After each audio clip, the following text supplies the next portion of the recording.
Qu'est-ce que c'est un prophète? Qu'est-ce que c'est un être accompli? Pourquoi a-t-on besoin d'être accompli dans notre vie? Tu n'as pas besoin d'un être accompli si tu ne veux pas toi-même marcher dans le chemin de l'accomplissement. Ce potentiel de vie peut être oublié. Et là, il nous faut quoi? Il nous faut un rappel de ce potentiel.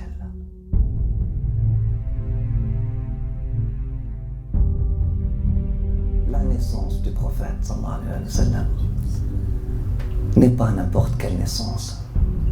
Son pèlerinage, sa prière, sa prosternation, son mariage n'ont pas été juste des épisodes. Donc, il faut étudier la vie du prophète sallallahu alayhi wa sallam afin de comprendre le vrai sens de la vie. Là, on comprend que c'est une vie qui n'est pas comme les autres vies. C'est un être qui a donné sens au verbe être.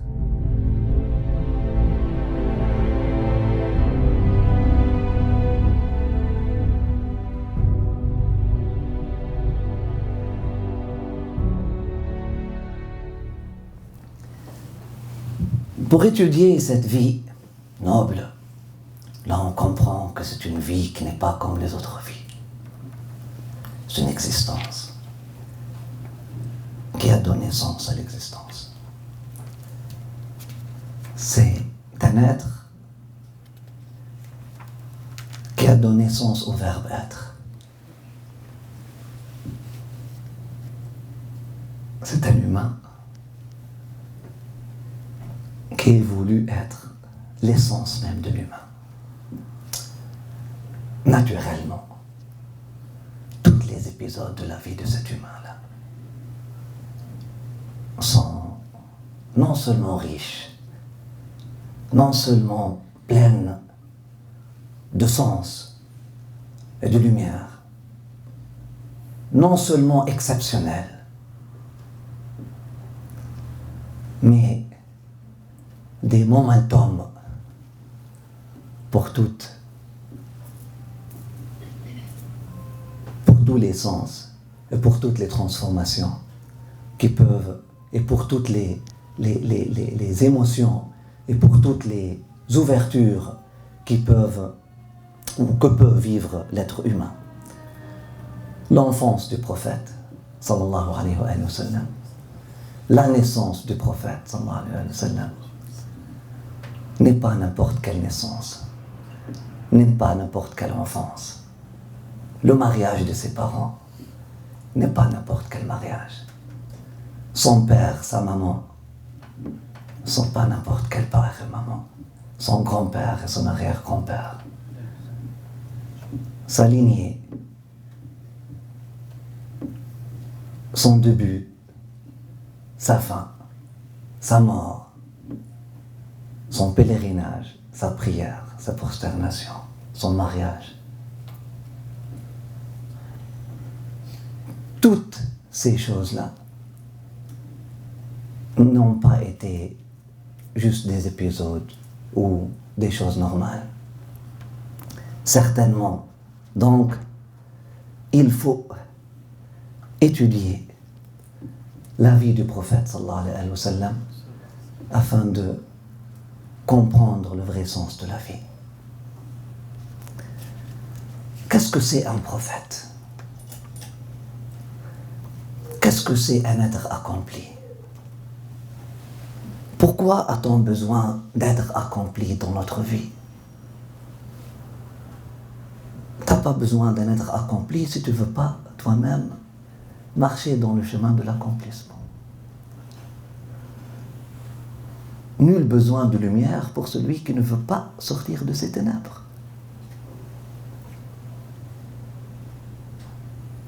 Nul besoin de guider pour celui qui veut chercher chez soi, qui ne veut pas oser sortir de sa zone de confort et marcher dans le désert, d'immigrer, de faire sa hijra, de faire sa migration. Nous avons besoin d'être accomplis afin qu'il nous fasse rappeler D'ailleurs, un des prénoms du prophète sallallahu alayhi wa sallam était al-dhikr. Al-dhikr. In huwa illa dhikr wa Qur'an mubin. Il n'est qu'un rappel, il n'est qu'un souvenir. Un souvenir. Un souvenir de quoi? Un rappel de quoi? Un rappel d'une vérité qui est en nous. Un rappel d'une vérité qui est enterrée en nous. Un rappel d'un potentiel caché. Parce que si on veut commencer la biographie du prophète sallallahu alayhi wa sallam, nous avons dit que l'histoire du prophète, c'est l'histoire de l'homme. Si on veut commencer l'histoire de l'homme a un commencement. Dieu a créé Adam et a soufflé de son âme dans cet être. A soufflé une âme éternelle dans cet être temporel, dans cet être qui, dans sa forme, n'est pas éternel. Dieu a créé toutes les âmes et à un moment donné, il s'est manifesté et a parlé à toutes ces âmes-là et leur a dit: suis-je pas votre Seigneur? Alastu bi rabbikum. Avec une voix qui a été connue et qui peut être reconnue et qui résonne toujours. La voix de Dieu, elle est une voix éternelle. Rien ne peut abasourdir ou interrompre ou faire disparaître la voix de Dieu. Cet appel est un appel au-delà du temps et de l'espace. Cet appel résonne toujours au fond de chacun et de chacune. Le prophète sallallahu alayhi wa sallam nous a dit que lorsque Allah subhanahu wa ta'ala a pris le pacte sur les enfants d'Adam, il les a fait témoigner, leur a fait témoigner de cette vérité. Suis-je pas votre Seigneur? Alastu bi rabbikum. Reconnaissez-vous moi? Suis-je pas votre Seigneur? Suis-je pas l'ultime demeure? Suis-je pas l'ultime secours? Suis-je pas le nourrisseur? Suis-je pas celui qui vous a créé de rien et qui va continuer de donner tout? Suis-je pas votre support? Suis-je pas votre phare et votre port? Suis-je pas votre Rabb, votre Seigneur? Toutes les âmes ont dit Bala, Shahidna, nous témoignons, vous êtes notre Seigneur. Et cette connaissance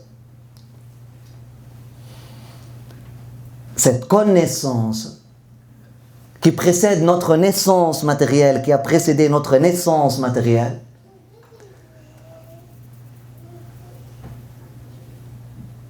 a été après ça engravé et enregistré dans une sorte de boîte noire avant que cet être-là ne soit destiné à être naufragé, à descendre des plus hauts niveaux d'existence et de conscience au plus bas niveau d'existence et de conscience.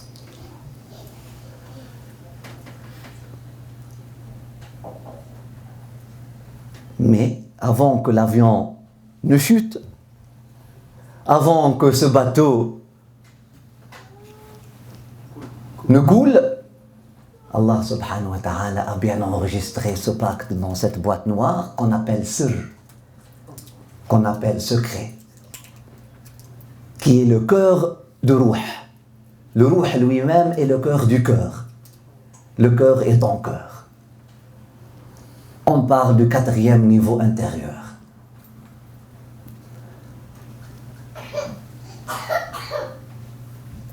Ça résonne toujours.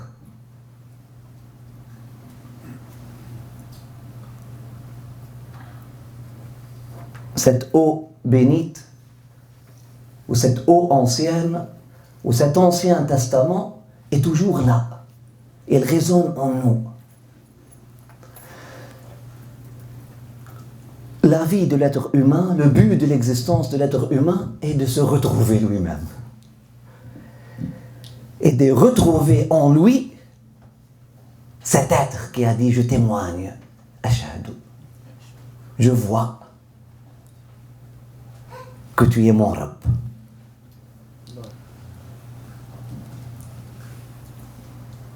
Même les philosophes, qui étaient des vrais philosophes, qui étaient vraiment des philosophes, qui étaient des amoureux de la sagesse, ont découvert cette réalité. Platon, Socrate l'ont dit, que la connaissance en réalité est un rappel. Quant à l'ignorance, c'est de l'oubli. En réalité.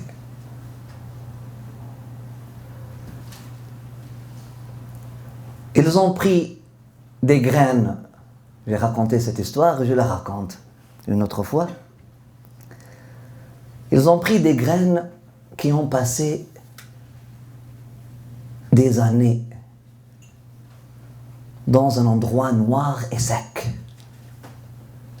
Après ça, ils ont mis ces graines-là dans les conditions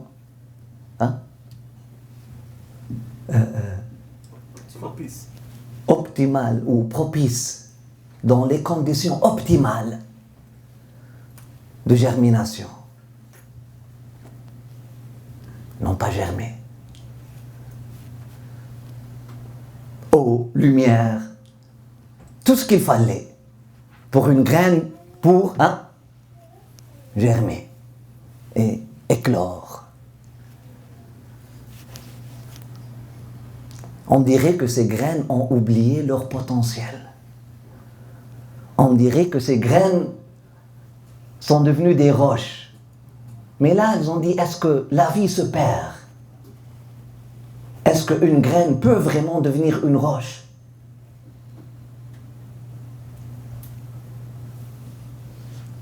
Est-ce qu'une graine peut vraiment mourir? Est-ce que le souvenir de la vie peut disparaître?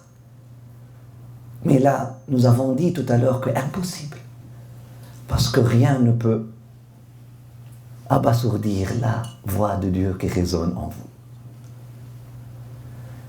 Mais ce potentiel de vie peut être oublié. Peut être enfoui. Et là, il nous faut quoi? Il nous faut un rappel de ce potentiel-là. Qu'est-ce qu'ils ont fait? Ils ont introduit une graine vivante, une graine qui n'a pas été placée dans les... qui n'a pas été traumatisée par le froid, la sécheresse et la noirceur. Une seule graine. La graine a commencé à germiner et subhanallah, l'expérience, le premier cercle, le cercle immédiat, a commencé à germer. Après ça, le second cercle a commencé à germer. Après ça, le troisième cercle. Après ça, le quatrième cercle. En une sorte de floraison, un cercle qui s'ouvre dans un autre. Mais le point central, c'était le point central de la vie. Après ça, comme ça, les graines sont... Mais toute la vie a commencé autour de cette graine. Qu'est-ce qu'elle a fait en germinant? Germinant. En germant. En germant, cette graine a fait quoi? A fait rappeler aux autres leur propre potentiel. Que vous pouvez vous aussi germer, que vous avez une vie en vous, que vous avez un accès à la lumière et que vous pouvez vous-même vous accomplir, éclore et devenir des arbres. كزرع أخرج شطأه. Comme Allah subhanahu wa ta'ala le dit dans le Coran. D'ailleurs, Allah subhanahu wa ta'ala a envoyé les prophètes pour nous rappeler ce potentiel en nous. Dhikr. Cette beauté en nous. Cette voix en nous. Et comme nous avons dit dans l'introduction, dans leur voix, on reconnaît sa voix. Subhanahu wa ta'ala. Allahumma salli wa sallam wa barak ala al-habibi wa alihi.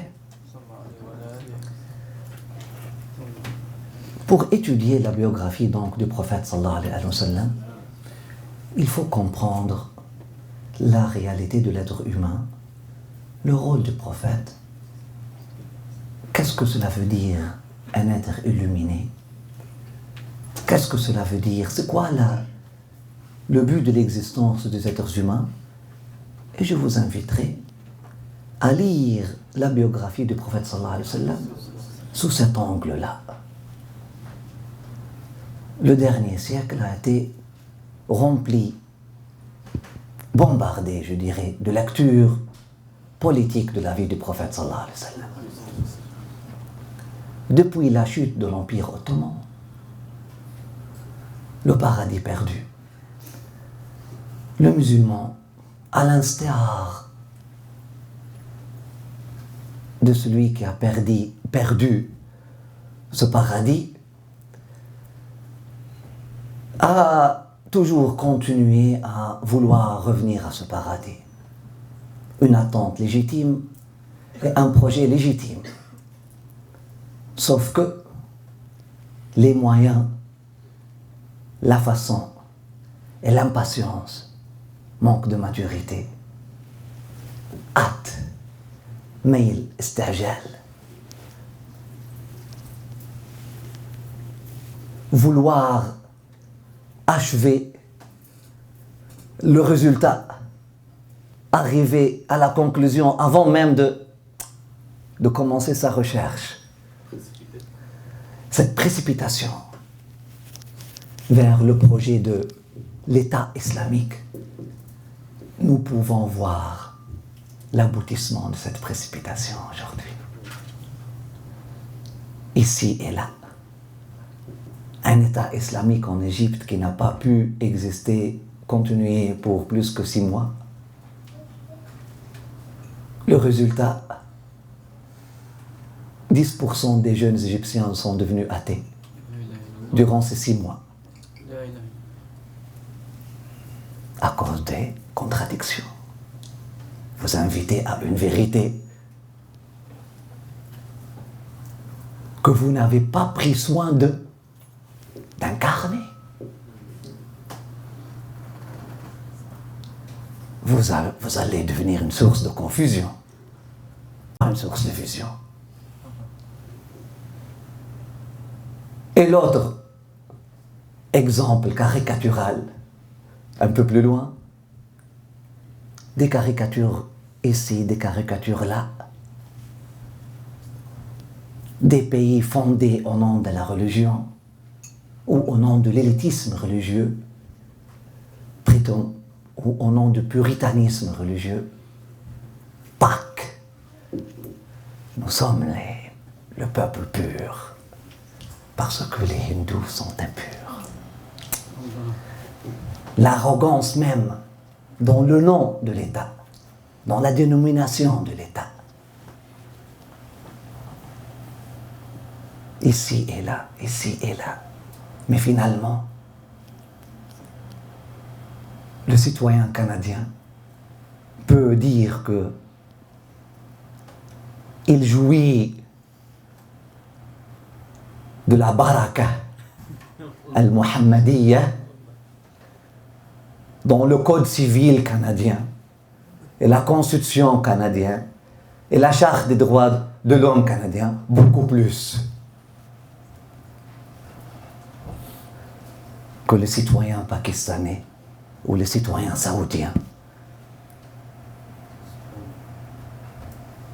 puissent proclamer. Ne parlons pas du citoyen de ce qu'on appelle Daesh ou État islamique à Dakar. Même les bandits canadiens trouvent effrayant qu'est-ce que ces gens-là ont pu accomplir et donner à l'humanité.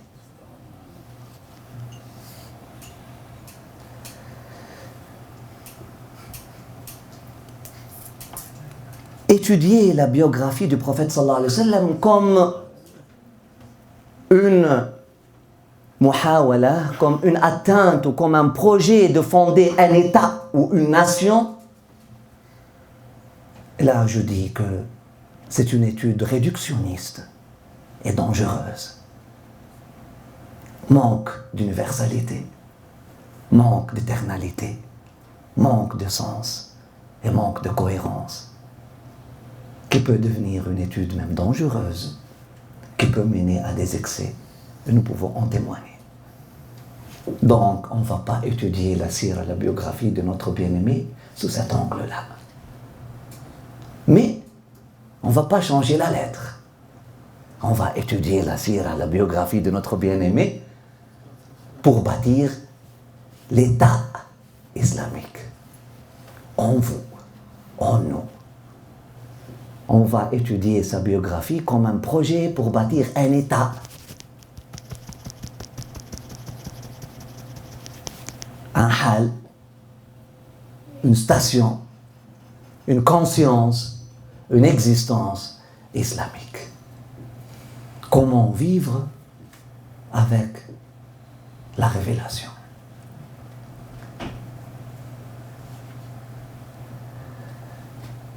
Pour le faire,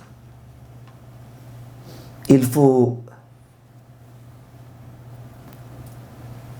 commencer par une volonté de cheminer nous-mêmes. Sinon, ça va servir à rien.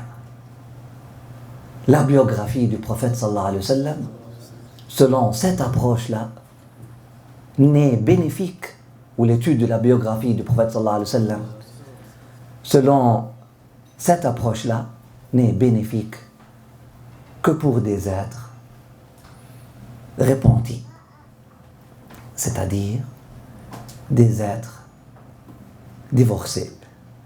Divorcés de quoi? Divorcés de leur schizophrénie, divorcés de leurs contradictions, divorcés de leur superficialité, que pour des êtres qui cherchent à s'accomplir.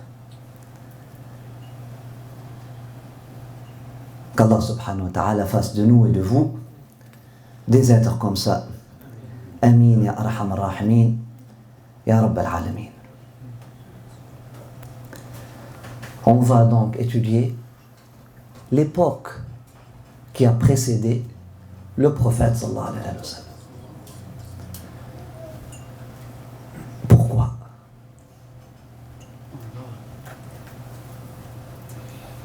Pourquoi il est important d'étudier l'époque qui a précédé le prophète sallallahu alayhi wa sallam? Selon cette approche-là, bien entendu, l'étude de l'époque pré-islamique a été toujours le commencement de n'importe quelle biographie du prophète sallallahu alayhi wa sallam. Toutes les attempts, toutes les tentatives tous les essais de biographie du prophète sallallahu alayhi wa sallam, on va les trouver toutes commencer, pas par sa naissance, mais commencer par Ahwal al-Arab fil Jahiliya. Comment vivaient les Arabes avant le prophète sallallahu alayhi wa sallam. Mais pour eux, on comprend pourquoi. Pourquoi? Pour eux. Pour pouvoir dire, sans avoir tort, que le prophète sallallahu alayhi wa sallam est venu, il a trouvé une crise économique, et puis ça a donné un épanouissement économique. Il a trouvé une crise politique, des tribus qui sont en train de s'entretuer, et ça a donné une unité politique, une khilafa qui s'étend de l'océan à l'océan. Il a trouvé une crise sociale, il a donné une société optimale ou une société qui donne des conditions optimales pour le bonheur de l'être humain. Mais selon notre approche spirituelle, en quoi ça va nous servir l'étude de l'époque pré-mohammedienne? Je finis ici, j'ouvre les questions de cette façon-là. Je vous pose une question, après ça vous allez poser vos questions. Bismillah.